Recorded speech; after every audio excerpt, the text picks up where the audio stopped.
यज्ञ कैसे होता है? ऐसे नहीं, भक्ति सहित मुनि आहुति देना। ध्यान रखना भक्तों, भक्ति से दी गई आहुति श्रेष्ठ होती है। इसलिए हमारे जितने भी यजमान हैं उनके लिए विशेष, आप समस्त गांव का प्रतिनिधि बनकर के आहुति डाल रहे हैं, इसलिए आप सब बड़े भाव से आहुति डालें। जब स्वाहा हो तो ऐसा चिंतन हो कि हम भगवान के मुख पर डाल रहे हैं, भक्ति के साथ, प्रेम के साथ। इसलिए जानते हो, यजमान सब नहीं हो सकते, कुछ यजमान होते हैं जो आपके गांव के प्रतिनिधि, आपका प्रतिनिधित्व करके आहुति दे दे। मंडप पर प्रवेश करने के लिए नियम है, साधन है, संयम है, आहार की शुद्धि, व्यवहार की शुद्धि, चरित्र की शुद्धि।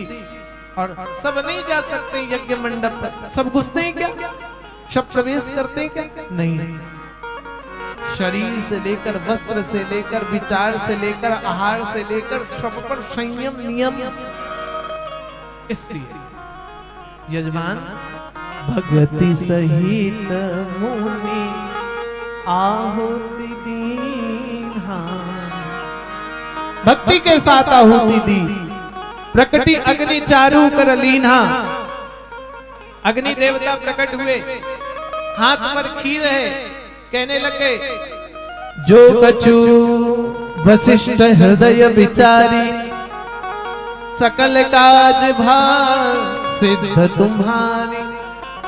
वशिष्ठ जी, आपने इस यज्ञ को कराया है, इसलिए मैं आशीर्वाद देता हूँ। ये ही खीर आप आशीर्वाद रूप में जिसको जिस संकल्प से दे दोगे वो पूरा हो जाएगा।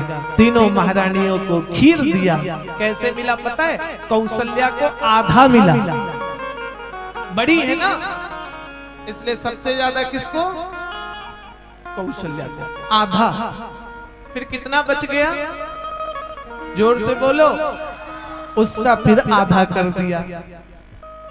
बचे आधे के आधा भाग को कैकेयी को दिया। अब आधे का आधा बचा, उसके फिर दो भाग किए और सुमित्रा को, कैकेयी और कौशल्या को कहा आप लोग अपने हाथ से दो। छोटी है, बुरा ना माने, इसलिए लगे हमको तो दो मिल गया,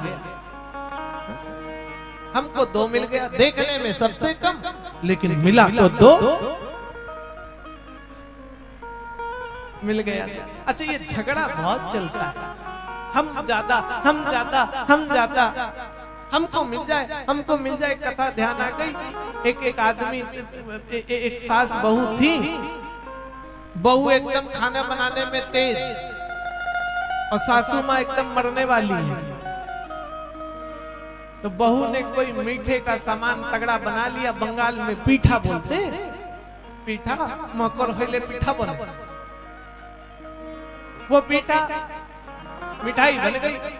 अब भैया वो 3 मीठा पीठा बने, 3 पीस बने, ज्यादा व्यवस्था नहीं थी।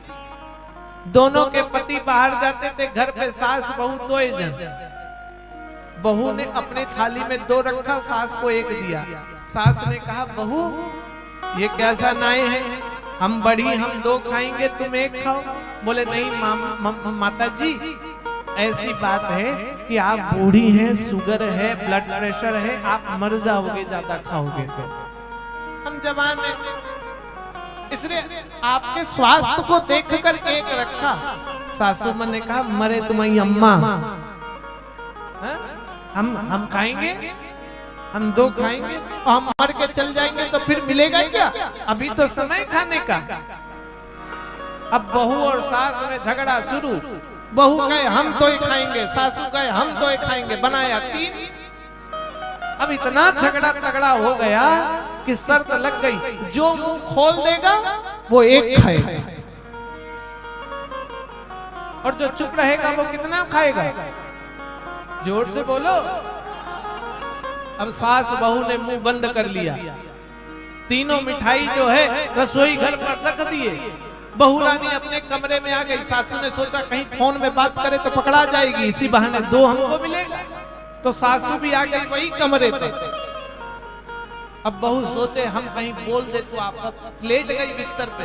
बहू को लेटा देखा तो सासू माँ उसके बिस्तर पर उसी की तरफ मुंह करके बहू लेट गई। क्योंकि जो बोलेगा उसको कितना मिलेगा? बोले तो एक। अब बहू ने आंख बंद कर लिया, देखेंगे तो बोल देंगे। सासू ने भी आंख बंद कर लिया। अब सुबह से दोपहर हो गई, खाना पीना नहीं बना, चक्कर यही है, बोल दे तो। अरे बोलो तो सही, तुमको नहीं मिलेगा, चिंता न करो, तुम बोल सकते। बोले तो ये। अब दोपहर से शाम हो गई, शाम से रात हो गई, तीनों खटिया पर पड़ी हैं, कोई बोले ना। बोले तो एक। दरवाजा बंद, रात को दोनों के पति देव आए, गेट खटखटाया तो गेट कौन खोलने जाए? क्योंकि बोले तो दोनों ही नहीं उठी, पड़ी रह गई। अगल बगल वाले से पूछा, बोले आज सुबह ही से घर पे शांति है, नहीं तो रोज तो कटा युद्ध होता था, आज शांति है। बोले क्या हो गया? धक्का, दरवाजा तोड़ा, ताड़ा, तो ये तब भी आंख नहीं खोली, पड़ी आंख बंद की है। चूंकि आंख खोलेगी तो बोलना पड़ेगा, बोली तो समस्या है, पड़ी रह गई आंख बंद किए। पति ने पिताजी को बोला, लगता है हमारी बहू। और वो बोली, हमारी नहीं, हमारी भी, तुम्हारी अम्मा गई। अब ये सुन रही कि कह रहे मर गई, लेकिन तब वो बोल नहीं रही, चूंकि बोली तो सास बहू का झगड़ा है भैया, बड़ा तगड़ा। अब बेटे ने कहा, अगल बगल वालों को बुलाओ। पिताजी ने कहा, काहे बुलाए रहे, अभी बुलाओगे तो खाना भी बंद हो जाएगा। रसोई में देख लो, कुछ हो तो खा पी लो, फिर बुलाया जाएगा सुबह। अब रसोई में गए, देखे पीठा बना था, दोनों ने आधा एक एक लिया और बचा एक को आधा आधा किया, खाया, टनाटन न सोए। अब ये गुस्से के मारे आग बबूला, बोले तो एक। सुबह हो गई, रोना पीटना शुरू कि सास बहू का प्रेम देखो, दोनों एक ही साथ एक ही बिस्तर पर चली गई। अर्थी तैयार हुई, पिताजी ने कहा दोनों एक साथ गई, एक ही अर्थी बनाओ। अब एक ही अर्थी पर दोनों को टांग दिया, तब न बोले, चूंकि बोले तो बड़ी समस्या। ले गए, राम नाम सत्य है, राम नाम सत्य है। चिता भी एक ही, पत्थर बड़े बड़े लकड़ी के टुकड़े छाती पर धर दिए गए। बेटे ने कहा, पिताजी हमारी आपकी बहू कितनी अच्छी थी, हमारी माता कितनी अच्छी थी, मरते मरते भी मीठा बनाकर दे गई। बहू ने सोचा, ये तो भैया गड़बड़ हो गया। उस मीठे के चक्कर में चिता तक पहुंचाए, सासू माँ को कौन ही मारा। मम्मी सुन रही हो, अब ना बोला तो पहुंच जाएंगे बैकुंठ।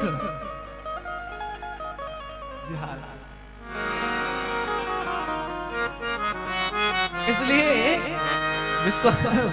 वशिष्ठ जी ने कहा, 2 भाग करो, और 2 भाग सुमित्रा को दिया गया। कोई झगड़ा नहीं, प्रेम से कौशल्या सुमित्रा सबने प्राप्त किया। गोस्वामी जी महाराज कहते हैं, जा दिन ते हरि करवैया, जा दिन ते हरि करवैया, जा दिन ते हरि करवैया, जा दिन ते हरि करवैया। सकल लोक सुख संपत्ति पाए, सकल लोक सुख संपत्ति पाए।